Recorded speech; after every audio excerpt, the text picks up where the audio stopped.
함께 볼 말씀은 구약성경 창세기 8장 8절에서 12절까지의 말씀입니다. 봉독하겠습니다. 그가 또 비둘기를 내놓아 지면에서 물이 줄어들었는지를 알고자 하매 온 지면에 물이 있으므로 비둘기가 발붙일 곳을 찾지 못하고 방주로 돌아와 그에게로 오는지라. 그가 손을 내밀어 방주한 자기에게로 받아들이고 또 7일을 기다려 다시 비둘기를 방주에서 내놓음에 저녁 때에 비둘기가 그에게로 돌아왔는데 그 입에 감람나무 새 잎사귀가 있는지라. 이에 노아가 땅에 물이 줄어든 줄을 알았으며 또 7일을 기다려 비둘기를 내놓음에 다시는 그에게로 돌아오지 아니하였더라. 아멘.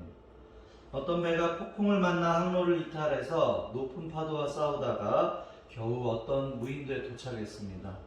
배는 제기능을 할 수 없게 된 뒤여서 할 수 없이 승객들은 이 섬에 정착하게 되었습니다. 다행히 무인도에서 몇 달 동안 살 수 있는 식량이 남아 있었고 게다가 그 땅은 비옥해서 씨앗을 심기만 하면 몇 달 후에는 풍성한 식량을 추수할 수 있었습니다. 그들은 씨앗을 심기 위해 땅을 파기 시작했습니다. 그런데 놀라운 일이 생겼습니다. 그 땅에 황금 덩어리가 묻혀있는 것을 발견한 것입니다. 사람들은 흥분하기 시작했고 다른 곳에도 황금이 있는가 해서 동분서주했습니다. 몇 달 후에 황금은 산더미처럼 쌓였습니다. 그런데 그 즈음에 그들의 식량은 거의 바닥을 드러내고 말았습니다. 그때서야 사람들은 밭에 나가 땅을 일구어 씨를 뿌렸지만 이미 때가 늦었습니다. 파종한 시기를 놓쳐버린 것입니다. 그들은 산더미처럼 쌓인 황금을 바라보며 굶어 죽고 말았습니다. 눈앞에 보이는 것이 아무리 좋아도 그것이 좋은 것은 맞지만 가장 중요한 것은 아닐 수도 있습니다. 가장 중요한 것을 볼 수 있는 눈, 그리고 그것을 위한 준비가 필요합니다. 오늘 노아가 홍수가 그치고 다시 방주에서 내리게 되는 시점에 어떠한 모습으로 확인하고 준비하면서 하나님의 말씀을 들었는지 말씀을 통하여 나누어 보도록 하겠습니다. 먼저 노아는 기적과 놀라운 은혜를 경험한 사람이었습니다. 영화 타이타닉을 보셨거나 보지 못해도 아마 다 알고 계실 겁니다. 저도 알고만 있다가 지난 사순절에 영화를 빠르게 넘기면서 보았었습니다. 배를 설계한 사람이 거의 모든 것을 갖추고 있고 또 이처럼 완벽한 배는 없을 것이라고 자신 있게 말하는 장면이 이해가 될 정도의 어마어마한 규모와 거의 모든 것을 배 안에 갖추고 있는 그야말로 정말 대단한 배였습니다. 타이타닉이라는 배의 항해와 배 안의 모든 사물을 책임지고 선원들을 통솔하는 최고 책임자인 선장 역시 당시 최고의 실력자 반열에 드는 사람이었을 것입니다. 그런데 거대한 빙산 앞에 아무리 방향을 전환하려고 노력하여도 피할 수 없게 되고 결국에는 비극을 맞이하게 됩니다. 타이타닉 같은 훌륭한 배에 방향을 전환할 수 있는 장치와 수많은 선원들이 있었음에도 불구하고 그런 문제가 생길 수 있었는데 성경의 기록을 보니 창세기 7장 11절 말씀에 노아가 600세 되던 해 둘째 달 곧 그달 11의 날이라. 그날의 큰 기쁨에 샘물이 터지며 하늘의 창문들이 열려 40주야를 비가 땅에 내려 쏟아졌다고 했습니다. 그리고 8장 13절 14절에 보면 601년 첫째 달 곧 그달 초하루 달에 땅 위에서 물이 거친지라. 노아가 방주 뚜껑을 제치고 본즉 지면에서 물이 거쳤더니 600세 되던 해 둘째 달부터 601세 첫째 달까지 배 안에서 지냈다는 거예요.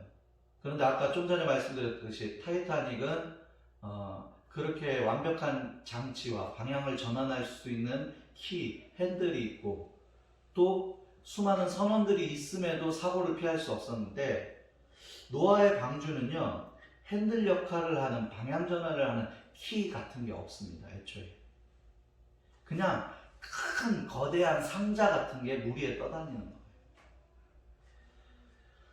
타이타닉 같은 훌륭한 선장도 없었고 일사불란하게 움직일 수 있는 선원도 없었습니다.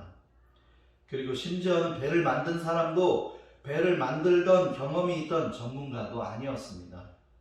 그런데 온 세상을 뒤덮는 홍수 앞에 1년 가까이를 안전하게 떠다녔습니다. 노아의 방주는 배의 개념보다 물 위에 떠다니는 아주 커다란 박스의 개념 같은 배였습니다. 여러분 비슷한 모습이 하나 떠오르시죠? 모세가 나일강에서 떠내려갈 때에 타고 있던 갈대 상자입니다. 방향을 잡을 수도 없는 작은 상자, 조그마한 물결에도 뒤집어질 수 있는 상자.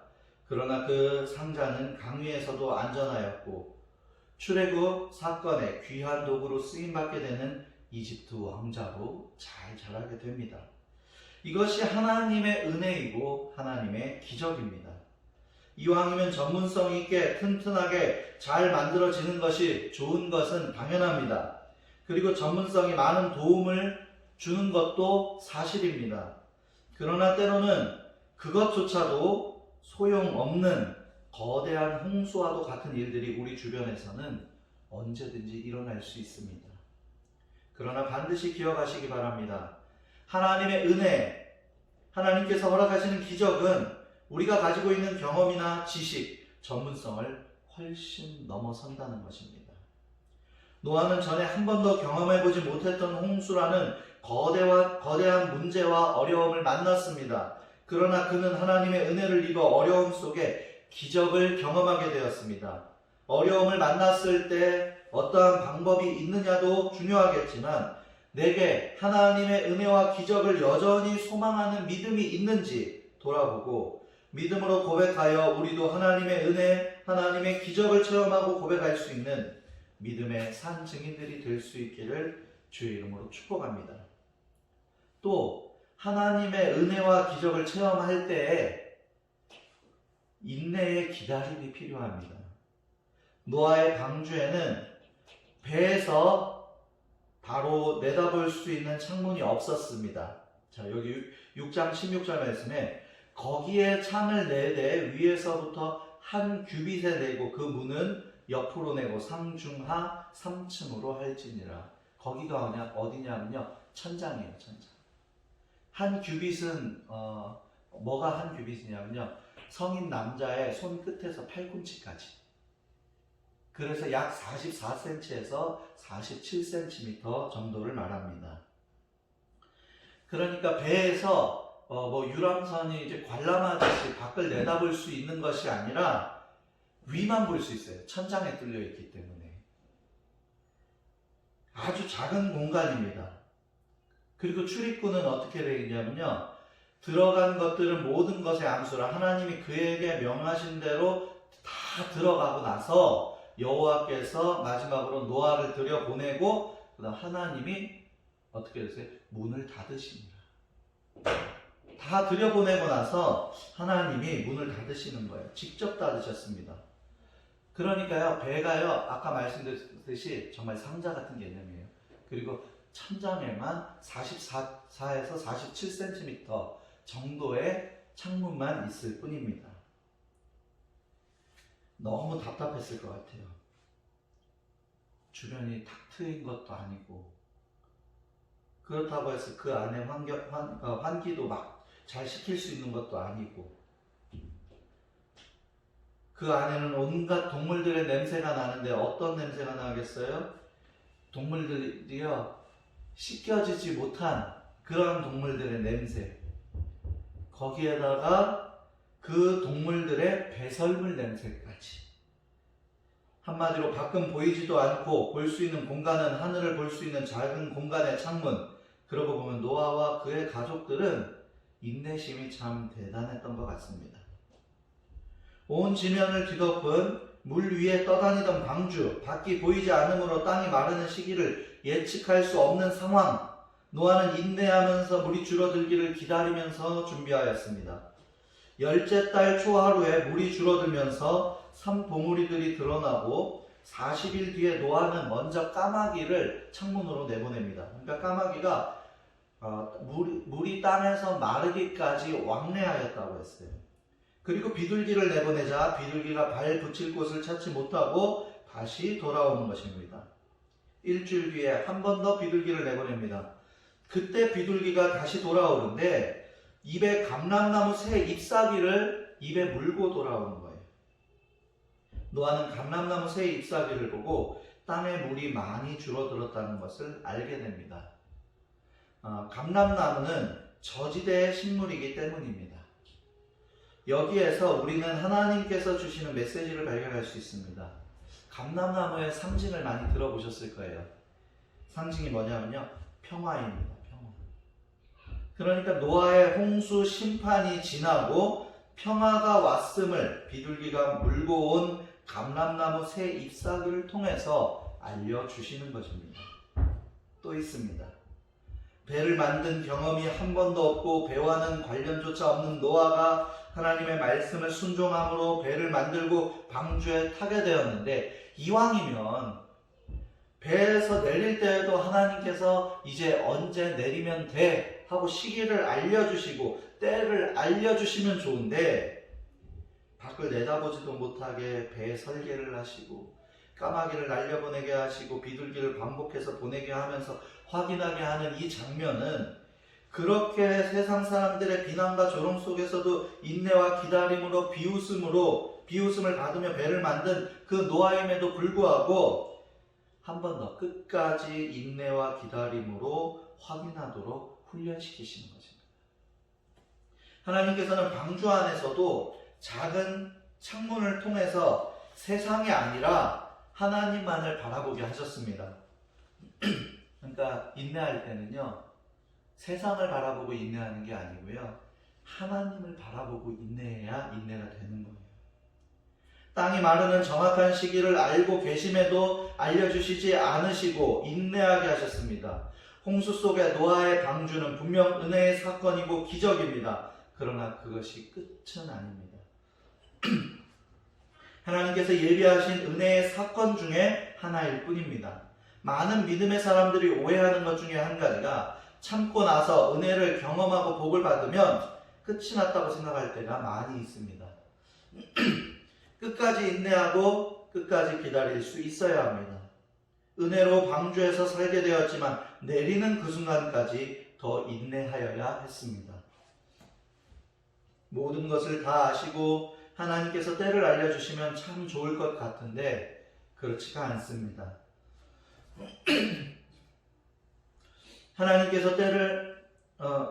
하나님은 때를 기다리는 우리 믿음의 모습을 보시는 것입니다.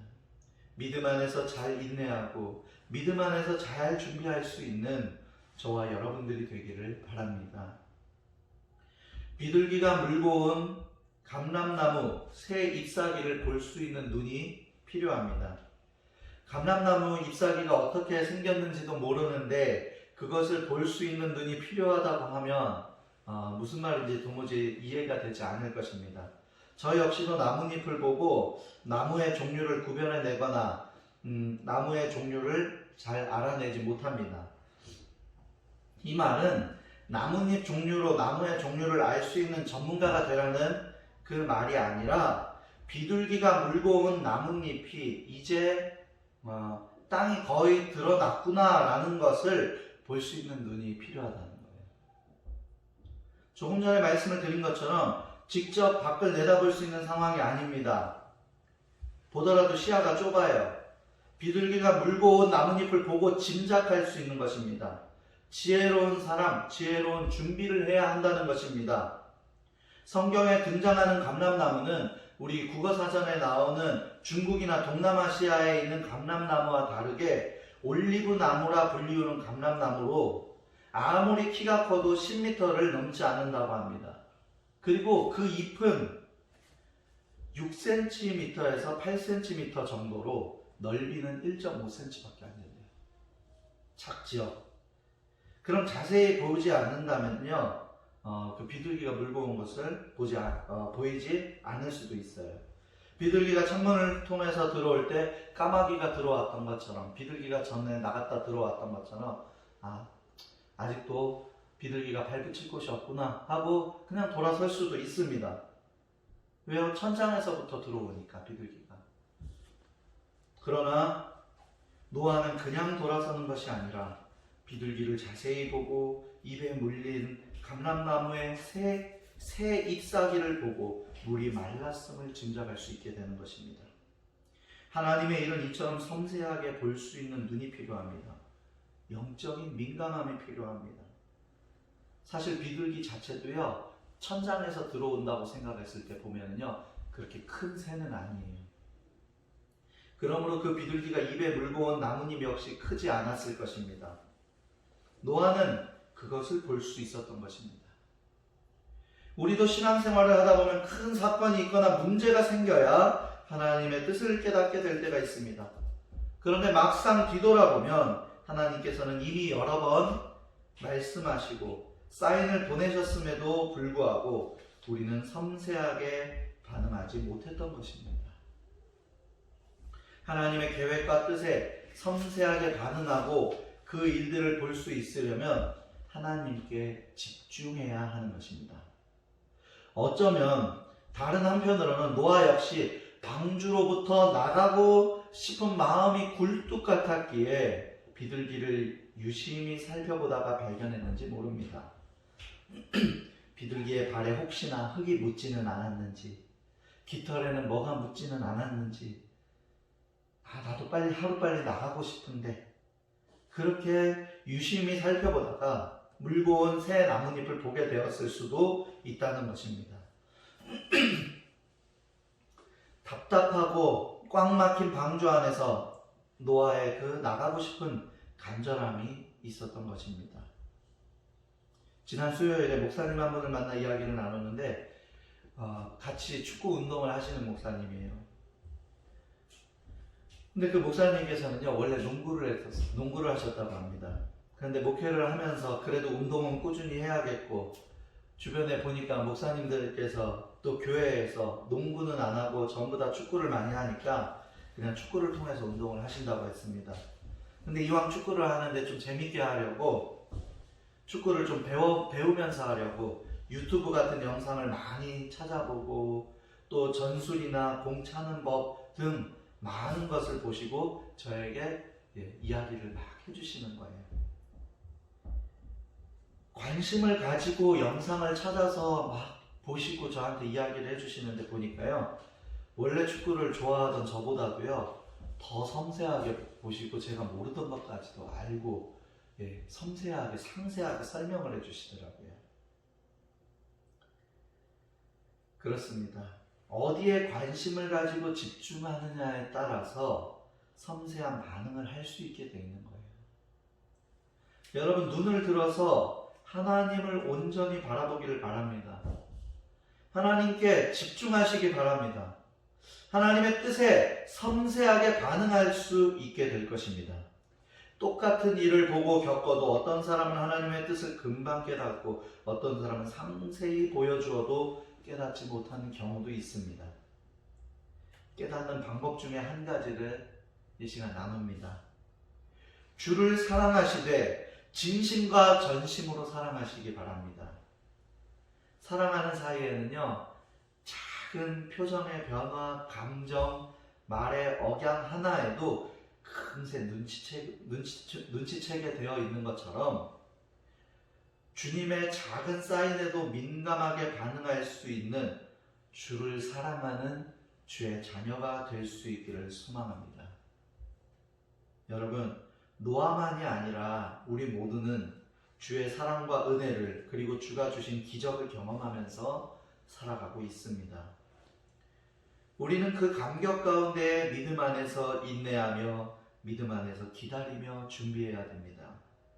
그리고 주를 사랑함으로 우리는 영적인 민감함을 가지고 주의 인도하심에 바로 반응할 수 있어야 하는 것입니다.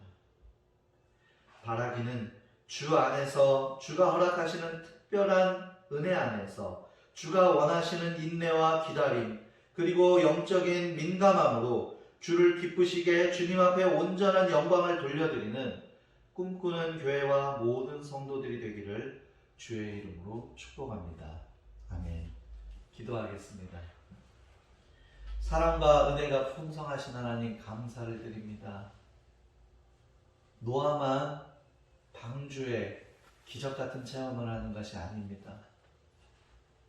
우리도 하나님께서 예비하신 구원의 기적, 구원의 은혜, 구원의 감격이 있습니다. 하나님, 우리도 이 가운데에서 믿음 안에서 인내함으로 믿음 안에서 잘 준비할 수 있는 우리 모두가 되게 하여 주시옵소서. 또 노아가 배에서 내릴 준비를 하면서 까마귀를 보내고 비둘기를 보내고 또 비둘기를 보내고 거기에서 감람나무의 새 잎사귀를 발견하며 준비하고 마지막으로 비둘기 한 번을 더 보내면서 섬세하게 준비한 그 노아의 모습을 보며 주님 앞에 섬세한 자가 될 수 있도록 우리에게 영적인 민감함을 허락하여 주시옵소서. 주님을 더 바라보기 원합니다. 주님 앞에 집중하기 원합니다. 주님을 더 사랑하기 원합니다. 우리에게 주를 더 사랑하고 주 안에서 더 민감하게 반응하고 민감하게 순종할 수 있는 섬세한 주의 자녀가 될 수 있도록 주여 우리를 인도하여 주시옵소서. 사모하는 마음을 주님께서 들으시고 허락하실 줄로 믿사오니 주여 우리 가운데 주의 크고 놀라운 예비된 은혜들을 마음껏 허락하여 주시옵소서. 항상 함께 하실 주님을 높이 찬양드리며 감사드리며 예수님의 이름으로 기도드립니다.